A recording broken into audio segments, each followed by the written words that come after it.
जोहार झारखंड, जय झारखंड। आशा करते हैं आप सभी ठीक होंगे।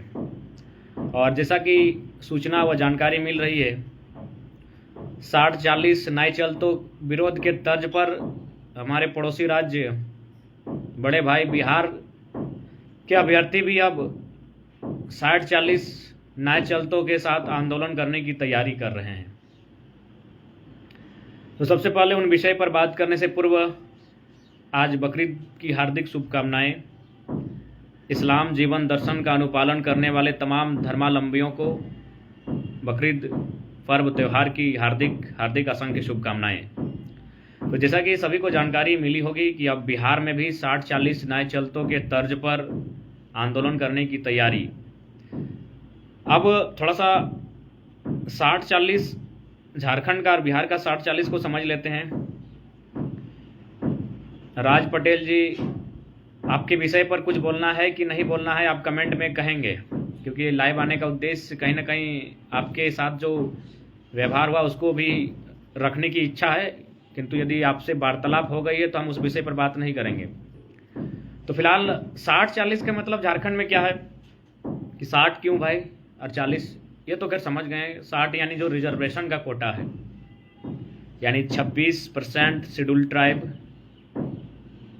14% other backward caste, 10% economic weaker section यानी EWS, और 10% शेड्यूल कास्ट। कुल मिलाकर 60% रिजर्व होता है, जिसमें ST, SC, OBC और जो जनरल कैटेगरी में EWS यानी जो OBC, ST, SC वर्ग से बाहर हैं। तो कुल मिलाकर 60 बनता है। वही 60 झारखंड में झारखंडियों के लिए सुनिश्चित है। उसमें भी ऐसा नहीं है।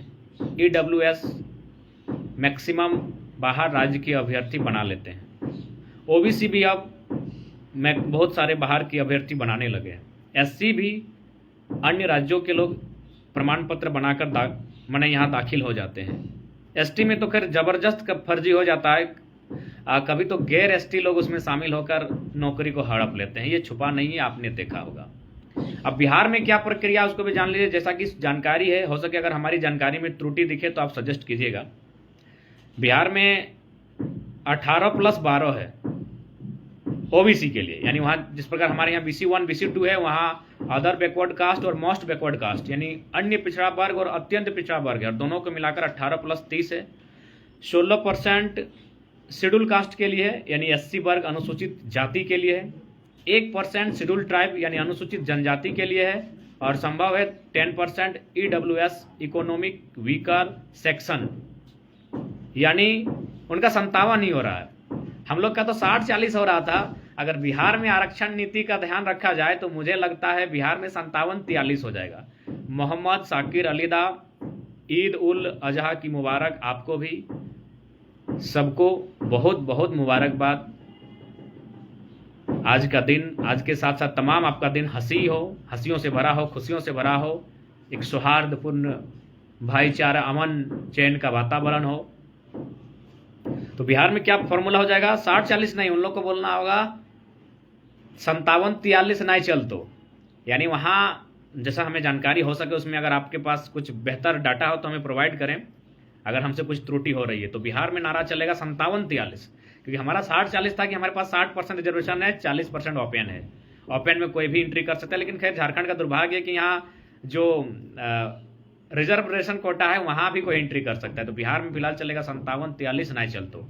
और हम लोग समर्थन करते हैं बिहार के बंधुओं का कि राज्य उनका है, और बिल्कुल वहाँ भी बेरोजगारी दर है, वहाँ के भी बहुत सारे बंधुआ मजदूर पूरे भारत देश में रहते हैं। मुमताज़ जलाल अंसारीदा, आपको भी ईद उल अजहा की मुबारक, बहुत बहुत मुबारक शुभकामनाएं। तो हम लोग भी मानते हैं, क्योंकि हमने पहले ही कहा है कि भले हम लोग अपने राज्य के हितार्थ के लिए लड़ाई लड़ रहे हैं, इसका मतलब यह नहीं कि भारत के लोग हमारे नहीं, हमारे हैं। बिहार हमारा बड़ा भाई है, और इस दर्द और पीड़ा की घड़ी में हम लोग उनके साथ हैं कि उस राज्य में वहाँ भी, और संभव मुझे लगता है अब समय आ गया है कि आखिर भारतीय संविधान में इतना फेरबदल होता है, नेताओं की सुविधा के लिए फेरबदल होता है, अंबानी अडानी की सुविधा के लिए फेरबदल होता है, तो भैया आम युवा पढ़ने वाले छात्रों की सुविधा के लिए फेरबदल क्यों ना हो। तो इसीलिए अब प्रत्येक राज्य के लिए नियम बनना चाहिए।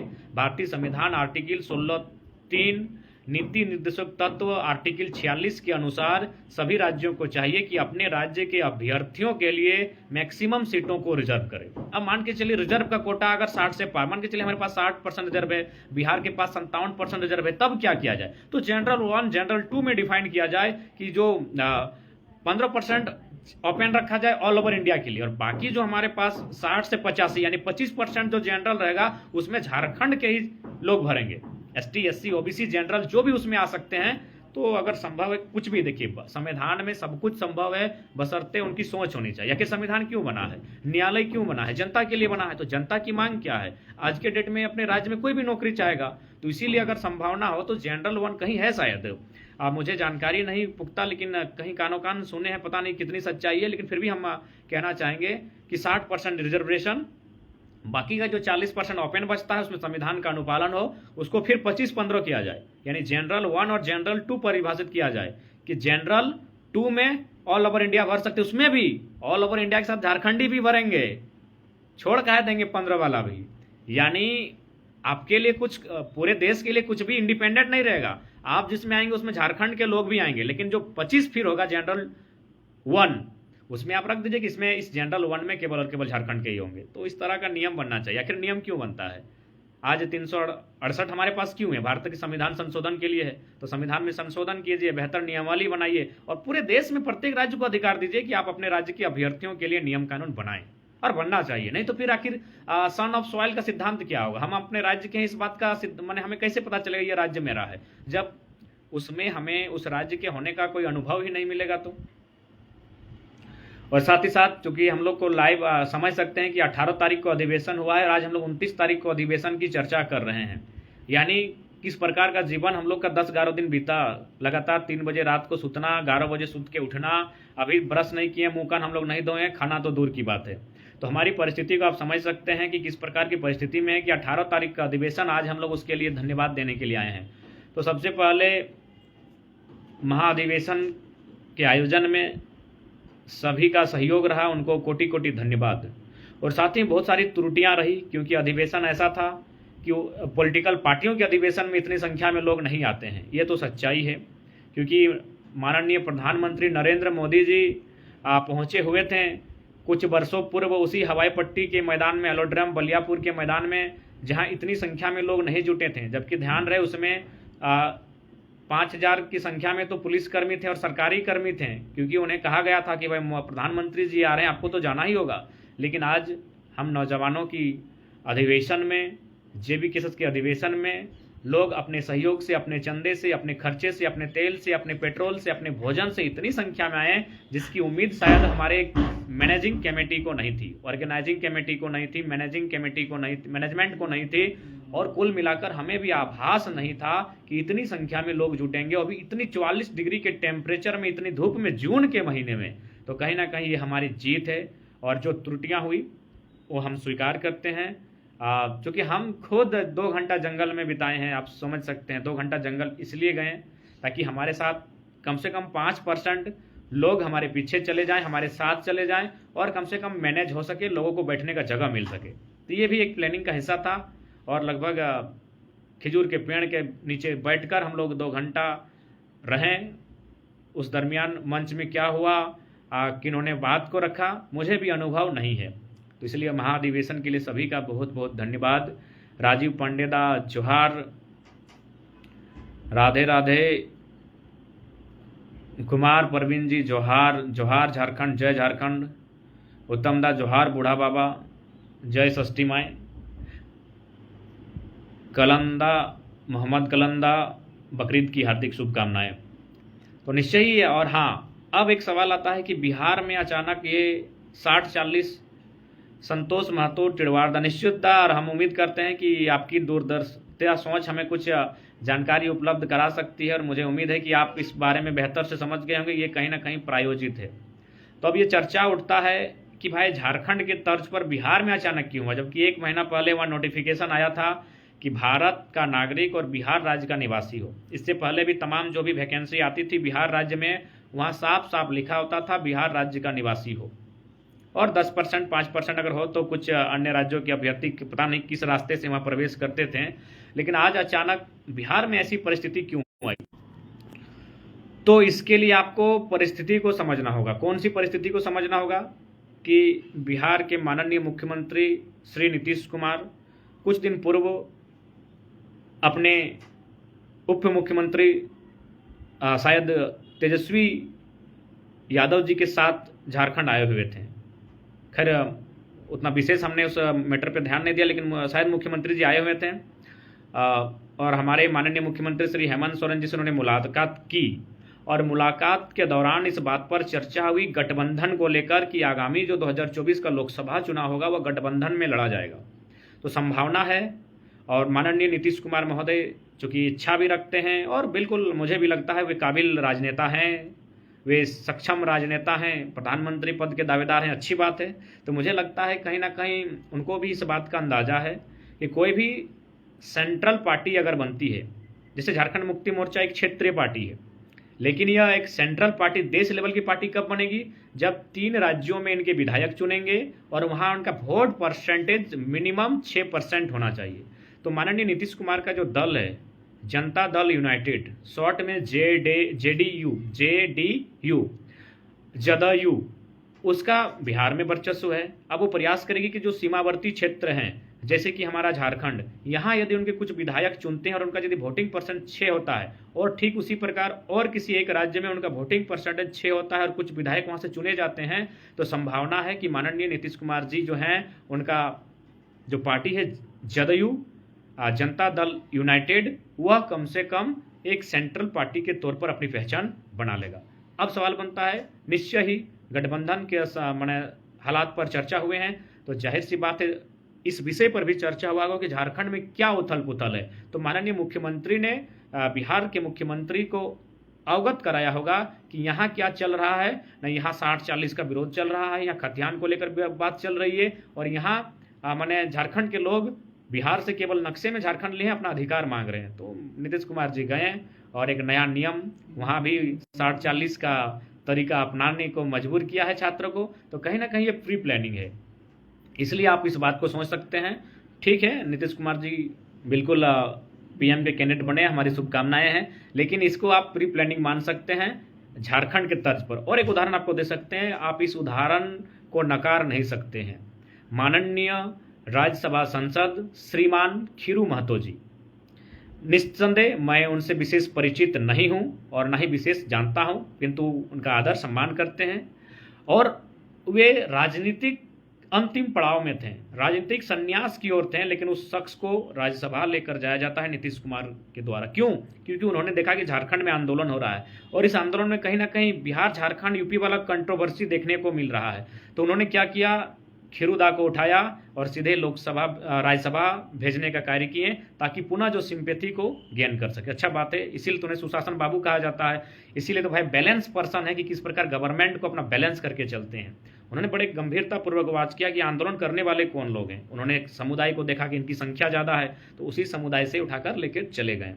तो कहीं ना कहीं इसे भी आप उसी तर्ज पर देख सकते हैं जिस तर्ज पर आज 60-40 बिहार में देखने को आपको मिल रहा है। तो कुल मिलाकर ये प्री प्लानिंग है, क्योंकि लोकसभा चुनाव सामने है, उसमें बहुत सारे प्रधानमंत्री के कैंडिडेट सामने आएंगे, जिसमें अरविंद केजरीवाल जी हैं, राहुल गांधी साहब हों, नीतीश कुमार जी हैं, ममता बनर्जी जी हों, और खैर इधर तो प्रधानमंत्री नरेंद्र मोदी जी स्वयं रहेंगे ही। तो ठीक उसी प्रकार एक पहल है माननीय नीतीश कुमार जी की, अच्छी बात है, लेकिन मुझे लगता है अब समय आ गया है कि कोई भी राज्य ओपन क्यों करे। एक बात बताइए, हम ओपन असम के लिए क्यों करें, हम ओपन राजस्थान के लिए क्यों करें? क्या राजस्थान के जो शिक्षक बन के आएंगे, शागिर्दा बहुत बहुत मुबारक आपको भी, राजस्थान से जो शिक्षक बन के आएंगे क्या झारखंड में ठीक से पढ़ा पाएंगे? वो हमारी भाषा परंपरा से अवगत नहीं है। केरल से अगर कोई शिक्षिका आएगी, क्या हमारे झारखंड में पठन का कार्य कर पाएगी? नहीं कर पाएगी, वो हमारी भाषा संस्कृति से अवगत नहीं है। तो ठीक उसी प्रकार एक सर्वे कहती है झारखंड में 69% अनुसूचित जनजाति क्षेत्र में जो भी युवा हैं वो अपनी पढ़ाई को छोड़ देते हैं, क्योंकि उनकी मातृभाषा में पढ़ाई नहीं होती है। समझ सकते हैं, वो हिंदी तक को नहीं समझते हैं, और 69% युवा शिक्षा को छोड़कर निकल जाते हैं। ये किताब का सोर्स हम भूल रहे हैं, किताब का सोर्स आपको कभी अवेलेबल करा देंगे। तो क्यों? तो ठीक उसी प्रकार हमारे लोग असम में क्यों नौकरी करेंगे भाई? हमारे वहाँ की भाषा नहीं जानते, वहाँ की परंपरा नहीं जानते हैं, वहाँ बिजनेस के सिलसिले में जा सकते हैं, लेकिन जब आपको डायरेक्ट जनता से बात करना, आप कैसे हैंडल करेंगे? तो इसीलिए आज समय आ चुका है कि पूरा देश इस विषय पर चर्चा करे कि जिनका राज्य हो उनको पहला अधिकार मिले और मैक्सिमम अधिकार मिले। ये आधा आधा नहीं चलेगा, 60-40 तो आधा आधा है। बिहार में भी तो आप आधा आधा कर दिए 57 से, आधा आधा क्यों होगा भाई? क्यों होगा? मानते हैं भारतीय संविधान आर्टिकल 16 कहता है कि आप नौकरियों में राज्य के आधार पर, क्षेत्र के आधार पर, जन्म स्थान के आधार पर, जाति के आधार पर, धर्म के आधार पर भेदभाव नहीं कर सकते हैं। जोहार भानुप्रिया महतो जी, जोहार प्यारीलाल महतो जी, जोहार सुमित शाही, जोहार। हम मानते हैं आप भेदभाव नहीं कर सकते हैं आर्टिकल 16 के अनुसार, लेकिन 16(3) तो कहती है कि आप अपने क्षेत्र के जो मूलवासी हैं। आर्टिकल 46 भी तो कहती है कि राज्य अपने निर्बल दुर्बल लोगों को बेहतर बनाने के लिए शैक्षणिक और नियोजन में उनको मैंने मजबूती प्रदान के लिए नियम बनाए। तो इसीलिए आप पूरे देश को एक झारखंड ही क्यों, उत्तर प्रदेश भी अपने वासियों के लिए नियम बनाए। खैर बंगाल उड़ीसा तो टाइट है अपने भाषा को लेकर, लेकिन जहाँ भाषा बैरियर नहीं बना है वहाँ तो कुछ ना कुछ बैरियर बनाना होगा, क्योंकि बिहार में भी एक भाषा नहीं है, उत्तर प्रदेश में भी भाषा को लेकर बैरियर नहीं बनेगा, झारखंड में भी भाषा को लेकर बैरियर नहीं बनेगा। देखिए, अगर झारखंड में भी एक लैंग्वेज होता जिसको पूरे राज्य के वासी जानते तो हमारा काम आसान होता। तो झारखंड में कुछ ना कुछ उपाय तो करना होगा, तमाम राज्यों को उपाय करना होगा। तो इसलिए आज जो 60-40 बिहार में चलने लगा है नारा, वह कहीं ना कहीं प्रायोजित है। झारखंड के मुख्यमंत्री, बिहार के मुख्यमंत्री, बिहार के उप मुख्यमंत्री एक मंच पे एक टेबल पर आकर बैठते हैं, प्रेस कॉन्फ्रेंस करते हैं, उसके बाद ये जब नीति आती है तो इसमें कुछ ना कुछ संशय जताई जा सकती है। और साथ ही बहुत सारे लोगों ने सवाल था अधिवेशन को लेकर, उसे हम लोग बहुत बहुत धन्यवाद। और हमसे कोई त्रुटियां हुई है तो आप सजेस्ट करेंगे, हम लोग उसे सुधारने का चेष्टा करेंगे। और जैसा कि सूचना मिली, हमारे प्रिय साथी राजकिशोर पटेल जी, राजकिशोर महतो जी जो भतवा निवासी हैं, रमेश बनवारदा जोहार, उनके साथ प्रशासन के द्वारा कहीं ना कहीं दुर्व्यवहार किया गया, जो कि माने दुर्भाग्यपूर्ण विषय है। और हम लोग चाहेंगे कि आंदोलनकारी हैं, हम लोगों ने तो हमेशा आंदोलनकारियों का समर्थन किया है, किसी प्रकार से अराजकता ना ही विधि व्यवस्था भंग हो ऐसी स्थिति उत्पन्न हुई है, शांतिपूर्ण धरना बैठकर हो रहा था। तो इसलिए हम उम्मीद करते हैं कि प्रशासन, पुलिस की टीम भी कोऑपरेट करे, सहयोग करे। और बाकी सभी को जोहार रहेगा। पुनः एक बार इस्लाम जीवन दर्शन के पथ को फॉलो करने वाले, अनुपालन करने वाले धर्मावलंबियों को बकरीद की असंख्य शुभकामनाएं। साथ ही तमाम झारखंड वासियों को जोहार झारखंड, जय झारखंड। नागेश्वर महतो, बिल्कुल ये राजनीतिक खेल ही ऐसा है कि आज बिहार में भी 60-40 चलने लगा है, यही राजनीति है। इसीलिए हम चाहते हैं राजनीति के चक्कर में स्टूडेंट ना पिसे, सभी राज्य अपने अपने सुरक्षा कर ले और अपने अपने राज्य के अभ्यर्थियों के लिए नौकरियों को बचा ले।